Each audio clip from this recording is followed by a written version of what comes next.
2 days ago, some massive Subnautica drama happened. Now, what happened exactly?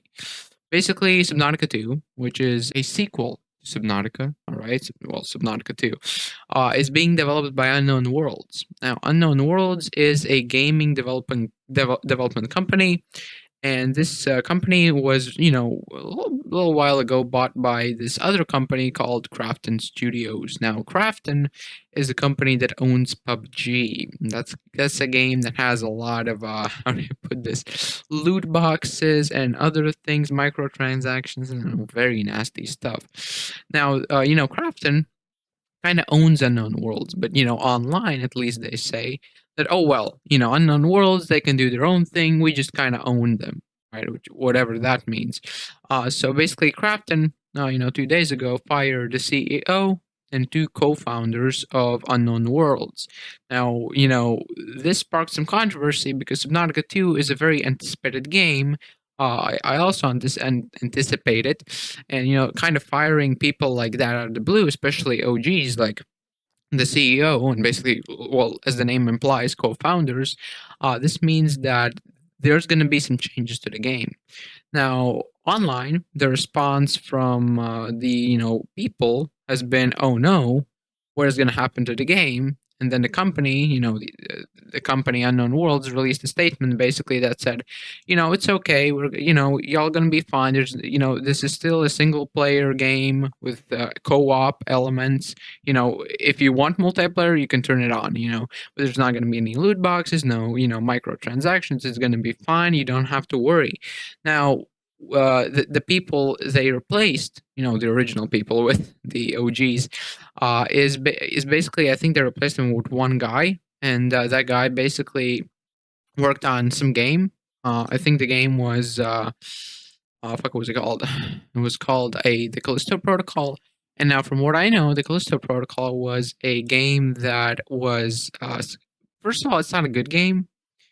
The game is pretty mid on Steam. It has mixed reviews, and also, from what I understand, it was really rushed. So the game was rushed. Now, I think one of the things they kind of wanted to do, was at least what I think Crafton wanted to do, is push out Subnautica 2 faster to get it out quicker. And I think the original developers weren't having that, and they wanted to kind of, make this game a little slower. So I think one of the reasons they got fired is because they wanted to take their time when Crafton was like, hey, no, we need this game out now. We need it to go. We need to rush it. Basically, I think that's what was happening. So they fired those guys, and now they fired this guy, which is going to help them rush it. Replace your people with their people, essentially.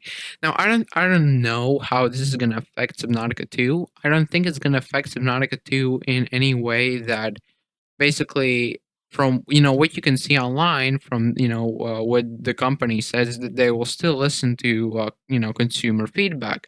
They will still listen to the community and what the community is saying.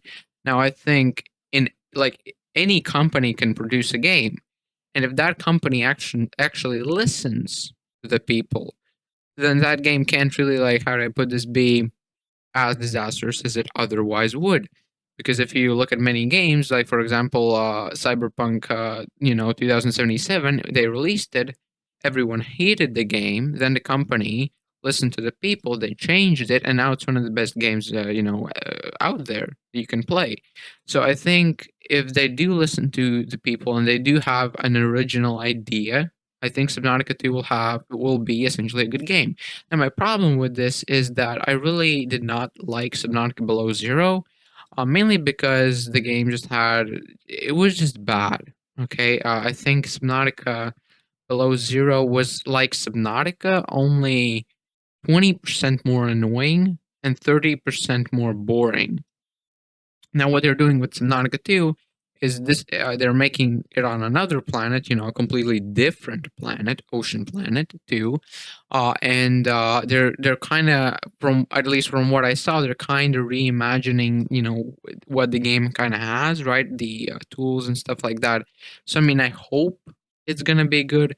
But what I really would not like to see is a Subnautica Below Zero situation. And now the reason I don't think this leadership change is disastrous is that we got Subnautica Below Zero with the original CEO and those co-founders at the chair, which is a problem. Now I don't know if Crafton or whatever, but I think they just kind of messed up with Subnautica Below Zero. Now why do I think Subnautica Below Zero is so bad?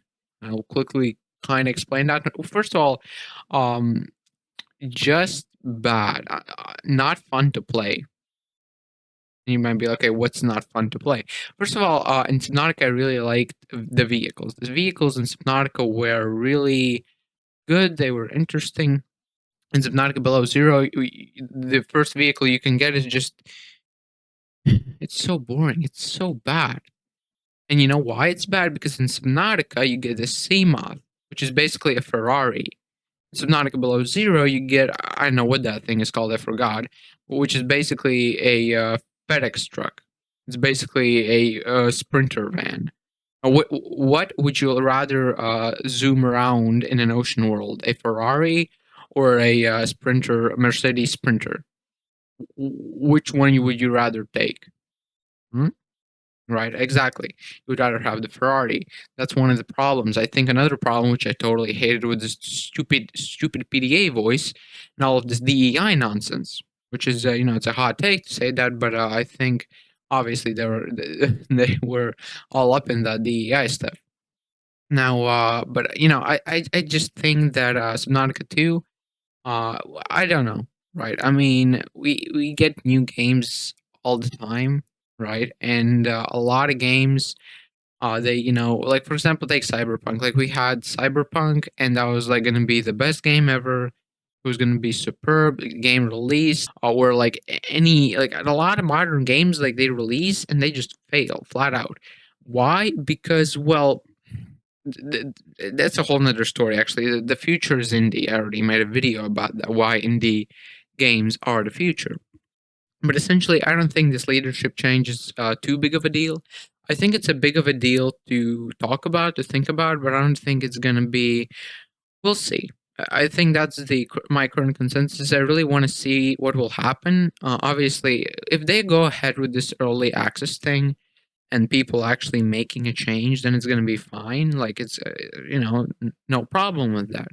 But if they, how do I put this, do not listen to what the people are saying or, pretend to do, but really don't, then I think that could definitely happen. I know exactly what on, how it's going to look. But I think with games, it's also kind of a hit or miss situation. I think Subnautica Below Zero could have been great if they just changed it, if they just changed it a little bit. But yeah, so basically, that's the kind of situation that has happened. Obviously, there's been a lot of speculation. One thing that's kind of reassuring is one of the mods on Discord, on the Subnautica Discord, which I believe is also developing. I don't know if she's developing the game, but basically just said everything's gonna be fine. This is just kind of a higher up leadership change, not really that big of a deal. So I don't know. The problem is I don't know if I can trust them because you really can't trust companies. You can't trust what the company is saying because if people trusted what companies are saying, not exactly trusted but believed what companies are saying, then every game released would be a masterpiece. There would be no controversies and stuff like that. So I really want to kind of see how this game turns out. Basically, I think they nailed it with Subnautica, and I would really like to see. I would really like to see them just improve the Subnautica formula. I don't want to see them try and make a different game than Subnautica. I really want to see a sequel that has the same formula, only in a better engine with more features, with just more. Because like in Subnautica is a great game. I literally just played it on hardcore. Just today, I finished my hardcore run on Twitch and Kick, which you can check out. But really, just I don't know. This whole situation. It's I really hope they just make a Subnautica 2. I really hope they don't make Subnautica something else. I hope they make Subnautica 2. Just a sequel, same thing, but better. I would really, yeah, I would really just like to see more out of Subnautica because what they had, the idea is great. For example, like playing Subnautica, I really like building. The building aspect is great. The environment aspect. I think if they had more diverse environments, more biomes, more fish to find. Although I think less is better sometimes because they don't want to over kind of give us too much. But basically, just more places to build, more buildings, right? More kind of things you can build, kind of different kind of rooms, multi-purpose room, plus like a maybe mini multi-purpose room or a multi-purpose room with a toilet or something. I don't know, right? Something interesting. Maybe give us like not only the scanner room but also like a I don't know, like research tool, right? Some sort of another research tool. One thing I really liked in Subnautica was the vending machine and the coffee machine. So I mean, maybe add tea to the game. Maybe add chocolates, apps. Basically, I think Subnautica is great. I think this change is not going to affect the game too much. I already said all of this, and yeah, that's about it. Thank you for watching, and have a good one. Live long and prosper.